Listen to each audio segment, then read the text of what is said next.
Hello guys, എല്ലാ ദിവസവും ചാച്ചൻ്റെയും അമ്മയുടെയും കൂടെ പോകുന്നതല്ലേ കണ്ടുള്ളൂ. അപ്പം നിന്നിയുടെ കൂടെ പോകാമെന്ന് വിചാരിച്ചു. അങ്ങനെ പോകാൻ നേരത്താണ് ബസ്സിൽ കയറി കഴിഞ്ഞിട്ടാണ് കണ്ടക്ടർ പറഞ്ഞത്, നിങ്ങൾ ഈ ബസ്സിലല്ല കയറേണ്ടത്, വേറെ ബസ്സിലായിരുന്നു. അതുകൊണ്ട് അയാൾ എന്നെ വഴിയിലിറക്കി ഞങ്ങളെ വിട്ടു. പിന്നെ വേറെ ബസ് പിടിച്ച് ഞങ്ങളങ്ങനെ അഴീക്കൽ ചെന്നു. പിന്നെ ഒരു കടൽ കണ്ടപ്പോഴത്തേക്ക് ഒരു അറമാദിക്കൽ തന്നെയായിരുന്നു. അങ്ങോട്ടും ഇങ്ങോട്ടും എല്ലാം കിടന്ന് ഓടുമായിരുന്നു. ആ വെയിലത്ത് നട്ടുച്ചയ്ക്കാണ് ഞങ്ങൾ പോയത്. അതുമല്ല, ഞാനും നിനിതയായിട്ട് ആദ്യമായിട്ടാണ് അഴീക്കൽ പോകുന്നത്. അപ്പോൾ അതിൻ്റെ ഒരു എക്സൈറ്റ്മെൻറ്റും ഉണ്ടായിരുന്നു. അപ്പം ഞങ്ങൾ അവിടെ എല്ലാം ഓടിച്ചാടി നടക്കുമായിരുന്നു ഭ്രാന്തെടുത്ത്. പിന്നെ ഈ പ്ലാന്റ് കണ്ടിട്ട് എനിക്ക് ടെറാറിയത്തിൻ്റെ അകത്തൊക്കെ വെക്കുന്ന ഒരു പ്ലാന്റിൻ്റെ കണക്കൊക്കെ തോന്നി. അപ്പോൾ അത് വീഡിയോ എടുത്തതേ ഉള്ളൂ. പിന്നെ കുറേ നേരം ഇരുന്നപ്പോഴത്തേക്ക് ഭയങ്കര നാറ്റം മീനിൻ്റെ.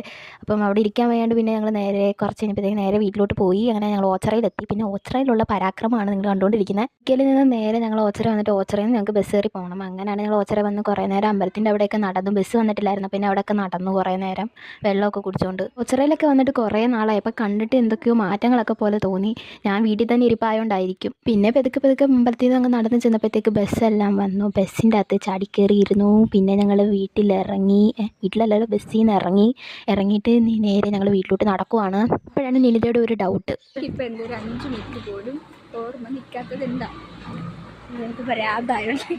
എൻ്റെ മറുപടി ഇതാണ്. അപ്പം നിങ്ങൾക്ക് എന്തെങ്കിലും പറയാനുണ്ടെങ്കിൽ കമൻറ്റ് ബോക്സിൽ കമൻറ്റ് ചെയ്യുക. അപ്പോൾ എല്ലാവർക്കും ബൈ. ഇപ്പം ഞാൻ വീട്ടിൽ പോട്ടെ.